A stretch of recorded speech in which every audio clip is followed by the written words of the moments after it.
কিন্তু তা সত্ত্বেও ওনার দিকে হানা অস্ত্রের সম্মুখে দাঁড়াতে তো পারি, তাই না?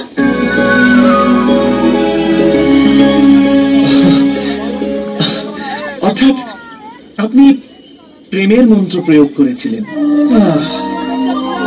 তবে আমার কোনো ভয় নেই। প্রেমের এই মন্ত্র জানে সকলেই, কিন্তু কেউ একে প্রয়োগ করতে পারে না। এবার যদি আপনার এই পাহাড় থেকে ঝাঁপ দেওয়ার ইচ্ছে থাকে, তবে আপনি মুক্ত, অবশ্যই ঝাঁপ দিন। আমি পর্বত থেকে পড়ে প্রাণ দিতে চাই না। আমি তো কেবল কিছু প্রশ্নের উত্তর খুঁজছিলাম। আমার জন্মের গুরুত্ব কি, আমার কর্তব্য কি, আমার পিতা যাতে আমায় গ্রহণ করেন, আমায় সম্মান করেন, তার জন্য আমায় কি করতে হবে?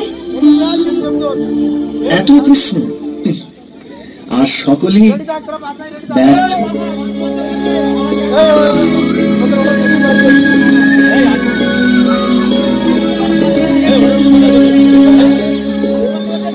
তোমার প্রশ্ন তো এই হওয়া উচিত যে আসলে কে তুমি। স্বয়ংকে জেনে ফেলো যদি, আপনি সমস্ত প্রশ্নের উত্তর পেয়ে যাবেন। তবে কে আমি? প্রত্যেক ব্যক্তি ঈশ্বরেরই রূপ হয়, কিন্তু সেটা কেউ জানেই না। ছাইয়ে লুপ্ত অঙ্গার দেখা যায় না। আর অজ্ঞানে আচ্ছন্ন আত্মাকে চেনা যায় না। আর যে স্বয়ংকে চিনতে পারে না, তারই ইচ্ছা হয় যে অন্যেরা তাকে চেনে, অন্যেরা তাকে বলে যে সে কে, কেন। কিন্তু অন্যরা তো স্বয়ং অজ্ঞানে আচ্ছন্ন থাকে। তারাও যদি স্বয়ংকে না চেনে, তবে আমাদের কিভাবে বলবে যে আমরা কে? আমি কে তা জানার জন্য আমাকে কি করতে হবে? ধর্মকে ধারণ করতে হবে। আর ধর্মের স্থাপনা করার জন্য আপ্রাণ প্রয়াস করতে হবে।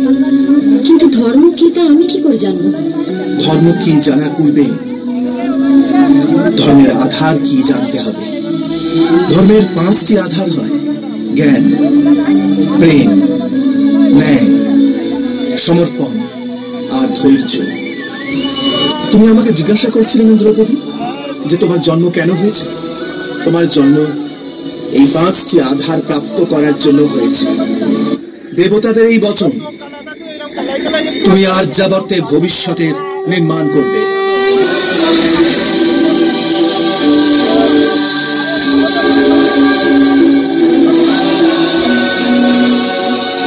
এই বিশ্ব সংসারের মধ্যে ধর্মের স্থাপনা করতে সাহায্য করবে।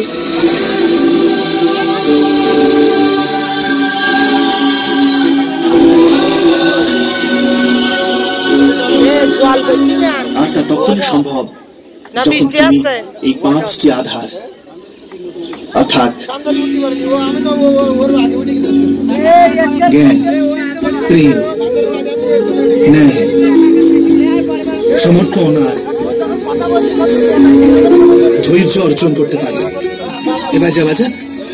জীবন তোমার প্রতীক্ষা করে আছে দ্রৌপদী।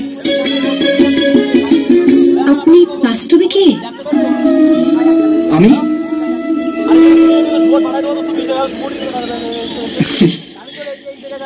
আমি তো গাভীদের পালন করি। আমার মিত্ররা আমাকে গোবিন্দ বলে ডাকে। আমার একটা প্রশ্নের উত্তর দিন গোবিন্দ। বাস্তবে কি সেদিন গদা আমি শান্ত করেছিলাম? তোমার কি মনে হয় দ্রৌপদী? স্বয়ং আপনি শান্ত করেছিলেন।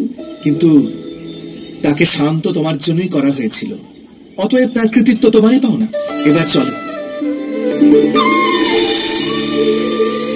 সখী।